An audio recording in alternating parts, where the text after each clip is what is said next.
Okay, thank you everyone for attending. This is the Metropolitan Auditorium Commission meeting. Philip is, and I'll go ahead just for the sake of recording. This is the Metropolitan Auditorium Commission meeting, Monday, June 22nd, 2020 at 1 p.m. We'll start off by reading the bill of decisions. Pursuant to the provisions of 268030, the Metropolitan Code of Laws, please take notice that the decisions of the Metropolitan National Municipal Auditorium Commission may be appealed to the Chancery Court of Davidson County for review under common law. Writ certiorari, any appeal must be filed within 60 days after the entry of a final decision by the Commission. Any person or other entity considering an appeal to consult with an attorney to ensure that time and procedural requirements are met. Next on the agenda is the approval of the minutes. Mr. Chairman, I'm sorry to interrupt. This is Teresa Costones. Before we do any other business, Yes. the governor's executive order that is allowing us to meet electronically requires the committee to adopt a motion and finding that the items on the meeting agenda constitute essential business of this body and that meeting electronically is necessary to protect the health, safety, and welfare of Tennesseans in light of the COVID-19 outbreak. Fantastic. I would like to entertain that motion. Would somebody like to move accordingly? Yeah. A second. Thank you, Alice. Do I have a second? Second. Second from John, I see. Fantastic. All in favor? Aye. Aye. Any opposed? The motion moves unanimously. The motion carries unanimously, excuse me. All right. Thank you, Teresa. Next, we'll move into approval of the minutes. Has everyone had a chance to look over the minutes? Are there any questions? Would like to entertain a motion to approve the minutes as presented. Does anyone like to so move? So moved. I will move. All right, motion from John. I bet Christy will give me the second. I'll second that. Thank you, Christy. Appreciate that. All in favor? Aye. Aye. All right. Any opposed? Let the record show the motion carried unanimously. All right. Now we're moving on to the Musicians Hall of Fame and Museum report. Hello Angela, there. you How have are the you floor. all? Good to see you all. You too. The museum is not open yet. We are thinking about it as I was overhearing some of your conversations about being in Florida and there's just nobody there. That's how we're feeling about Nashville. The crowds aren't here yet. And we've been told that we probably won't look for the same tourist numbers that we had prior to COVID until a year out from now. We are struggling with that number, but we are discussing reopening very soon. I know we had some earlier discussions, I guess a couple months back, where there was talks about moving sick patients into the Municipal, and thank you all if you had any hand in that not happening. Hopefully just the numbers allowed that not to happen, but that was a big concern. We're just working on our repairs from the burst pipe that we had prior to COVID. We're reflooring our gift shop, getting new computers and such. We have ordered masks with Musicians Hall of Fame logos on them for our guests to purchase. So we are planning on opening. We just don't have a firm date yet. So hopefully soon. That's great. It's fantastic. So now that we've moved into phase 3, I guess you're looking for phase 4. Is that when you think you're going to be ready? You know, we've been tossing around a lot of things. We've talked about the 4th of July weekend, hoping that a lot of people potentially could be here then, but you know, it's all a gamble at this point. That's right. That's right. Okay. Well, thank you very much. I appreciate that. You're welcome. You're welcome. All right. Any questions for Angela? Comments at all? All good? All right. Next on the list, staff reports. So we'll go with Tanisha and Dawn for that. Is that right? I'm going to do a few things and I'll let Tanisha hop in on the bookings and stuff. right now, well, currently we've been shut down, as everybody knows, due to COVID. The restroom renovations actually started this morning, and they're doing demo on that right now. They're estimated to finish August 14th, but I anticipate them finishing earlier than that just because they can work straight through. So that started today. NES vault, the repairs on the NES vault will probably start within the next 2 weeks. I talked to NES, and they're prepared to come in. That'll take a couple of weeks at most to knock that out. So, and then the women's shelter, Blake, you want to talk about that now, or just wait till we get down to item 6? I think we just wait till we get to item 6. Okay. Okay. And everything's on hold. There's no events in here through December. January, we crank back up and we're full tilt in January as of now. Tanisha can elaborate on that if you want. Okay. Can you all hear me? Yeah. All right, good. We have started the refund process with Ticketmaster. We just got permission to go into the building for customers that purchase tickets at the Municipal to start issuing refunds to them for the shows that canceled that we had for the summer. We have started bookings in January. We have the Miranda Lambert rehearsal, All Out Cheer Championships that we have booked. So January through June, it looks like a lot of the calendar is filled up. We have the Tennessee Bar coming back. We got the professional volleyball that goes from February until April. Talent on Parade, we have Chris Tomlin rehearsal. We have Joyce Myers coming. And then in the month of May, we have our Metro graduations. Nice. Fantastic. Yeah, we're literally booked every week from January through June. That's great.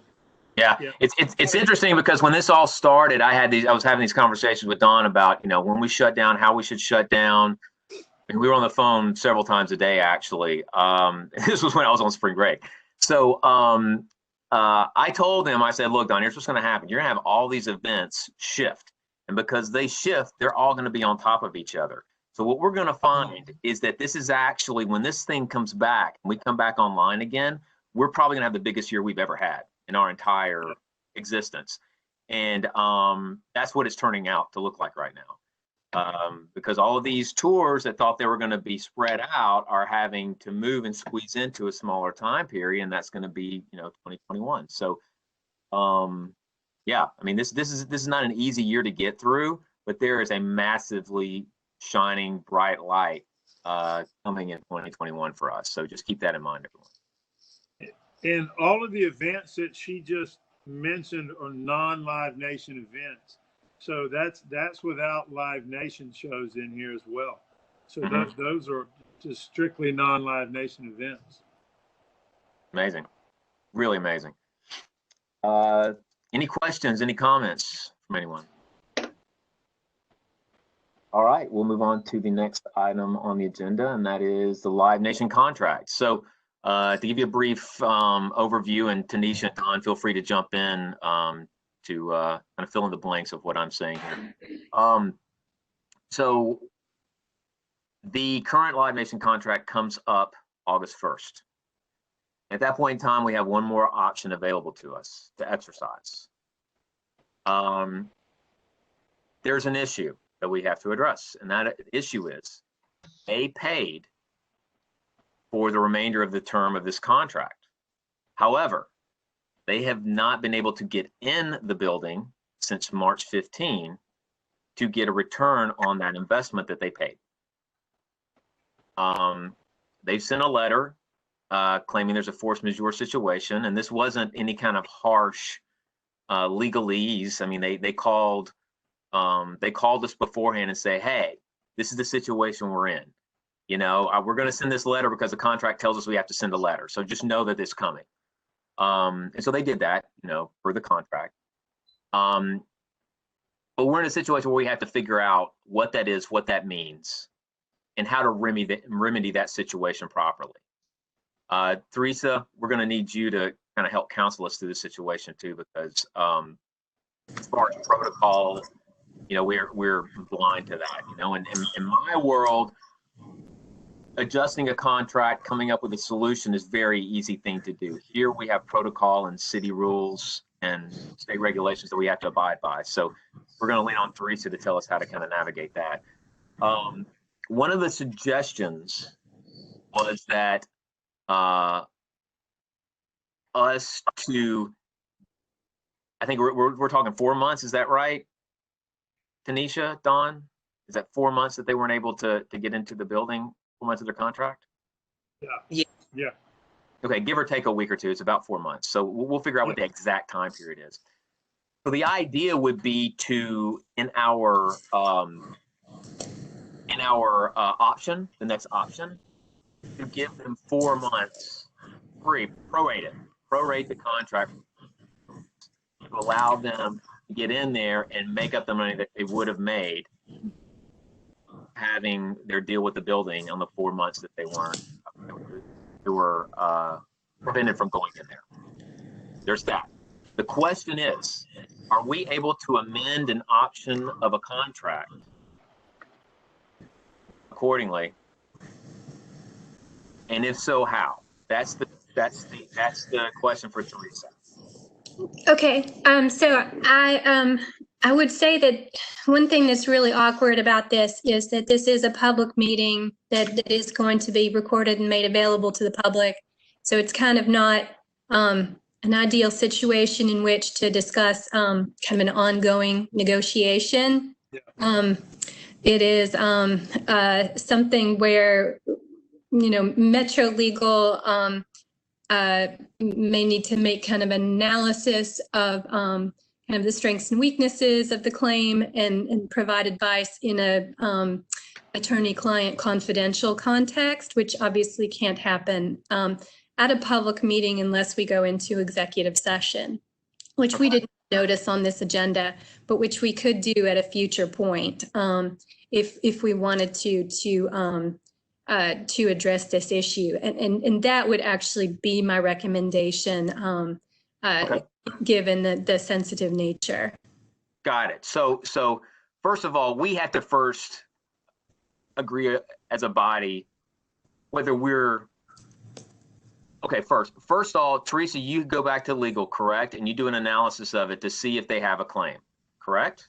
Or to see if you believe they have a claim. I mean, yes. I mean, we would want to advise you before you decide to resolve it with them. We would want to give you some advice to inform you as to, you know, the strength or weakness of the claim. But I don't feel comfortable doing that in this context because it's an open meeting. Understand, and you probably need to coordinate with a couple of your colleagues there too to get their view as well, right? I would think. Yes, sir.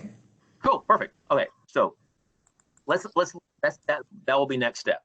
Okay. In the meantime, you all individually roll it around in your head and just see what you think and what you process it individually, not collectively. And then what we'll do is we'll call a meeting to come back and discuss further when Teresa's had time to go and do some due diligence on her end. Does that sound good to everyone? But if nothing else, I wanted to make you aware that that was an issue that we have to somehow or another address.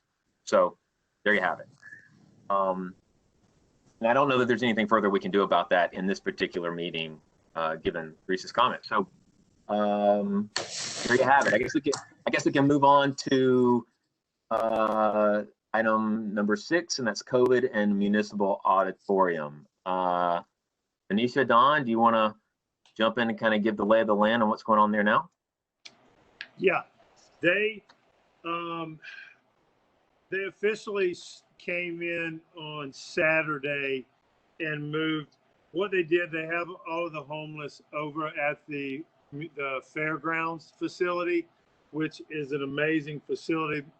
We went over there Saturday and did a tour, Blake and myself, and it's amazing. what the setup that they have, but they decided to separate the men and the women, and they have brought the women over here, and they're housing them at the Municipal, and that started on Saturday, and it will continue. That's TBD. I don't have an end date on it yet. We don't. So they're currently here. They're in the main bowl area. They have it sectioned off to where they're in the main bowl. They have shower facilities, and they've got one set of restrooms. They have access to the catering room. lunch, They have lunch D&D's area feeding set them. up. Mhm. Yeah, Yeah. And by the way, just to be clear about it, these are COVID negative. So Yes. these people have been screened, they've been tested, and they are COVID negative. They've already been through a quarantining period. So what they're doing is they're trying to quarantine these this group of women there at Municipal, just to kind of keep them out and prevent them from being exposed. Yeah. And we have security inside the bowl, roamers outside, and my understanding there's going to be a police officer outside the building, just in the car, so they'll have a police presence as well. And Yeah. it's running smooth, real smooth. They're used to being at fairgrounds. They've been there for several weeks, so they know the system, and it's running real well. Like Don was saying, Don and I went there, went to the fairgrounds Saturday just to tour that area and see logistically how they did everything and what their protocols were, how clean they were keeping the place. And it was a pretty amazing situation. It really was. It really warms your heart to see that these people are being treated so well and taken care of in such a awesome, dignified way. And then we expect that in our facility as well. So they're going to be counseling the people there at the facility, and Marcel, who runs the everything on the ground there at the fairgrounds, is going to be popping back and forth as well, just kind of keeping tabs on everything in Municipal as well. So I felt incredibly proud, actually, to be a part of that program. Yeah, I'm sure you would too. There you have it. Any questions on that? Yeah, go ahead, Alice. I was just going to ask, this isn't a situation where they leave and come, like they leave during the day and come back at night. They are residing in the auditorium, right? That's good. Correct. That's great. And they have everything there they need, pretty much. Everything from activities, showers, food, clothing. I mean, it's really phenomenal. Medical attention, all of that. It's great. I'm so glad we can do that. Thank you. Yeah. Angela, you wanted to say something, right? Yeah, my only concern is just my limited knowledge of homeless people. They tend to want to roam, and so our concern would be them coming out of the bowl into the space downstairs.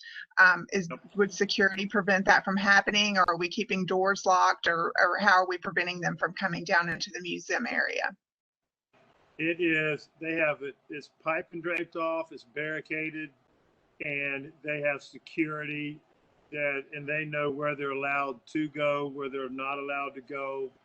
And again, they have security at all the exits, not the exits, but inside the bowl, and they have roamers as well. So yeah, they will not be going downstairs or have access to that at all. So they're the only, they say the only access, but the access that they have is the bowl area. And there are a couple of sections in the outer bowl, like the, what do you call the corridors on the outside? Yeah. Few sections. They don't have area, they don't have the ability to roam everywhere. Just a few sectioned out areas, in that outer area. And they can't even go to the upper bowl at all. It's just it's just a cafeteria area they have where they can do laundry and then the restrooms and the shower facilities, and that's it. Okay, great. And Angela, I'd be happy to meet you guys up here and show you if you like as well. Angela, you should. I encourage you just to take a tour of it. Yeah, I would like that. Yeah, in any areas that you have a concern about, just go in there and check them over with Dawn and write notes. Any notes that you have, come back to us, and then we'll address them. We'll be happy. Awesome. Absolutely. Thank you. Yeah. Sure. All right. Anything else on that particular subject? Any questions, comments? Blake, I'm sorry to interrupt, but there's a Gary Merchant, something like that, that's in the attendee list. Is that somebody that needs to be made a panelist, or does that sound familiar? No, but I will add think too, so. Aaliyah emailed back and said she's on as a caller, 512. Got it. She is Thanks, unmuted, so Christy. she's unmuted, so she should be able to talk. Fantastic. Hello, Leah. Thanks, Christy. Hey, everybody. All right. New business. We'll move on to new business. Does anyone have any new business to discuss? None? Okay, before I move on to our final item, adjournment, open the floor for any more comments, questions, etc. Fantastic, fantastic. Well, everyone, thank you for your attendance. Thank you for your participation. Thank you for making this meeting so much better than I thought it would. I can't go as far as saying I had nightmares about it, but I did have a bit of anxiety. I will. All right. Well, then, I guess we'll adjourn this meeting. And as far as John's concerned, this is not debatable, is it? Virtually, it is not debatable. So thank you again, everyone, for attending. This meeting is officially adjourned. Thanks, everyone. Thank you. Thank you, Thank Dawn. you. and Thank you. All right. Thanks. Bye. And Bye.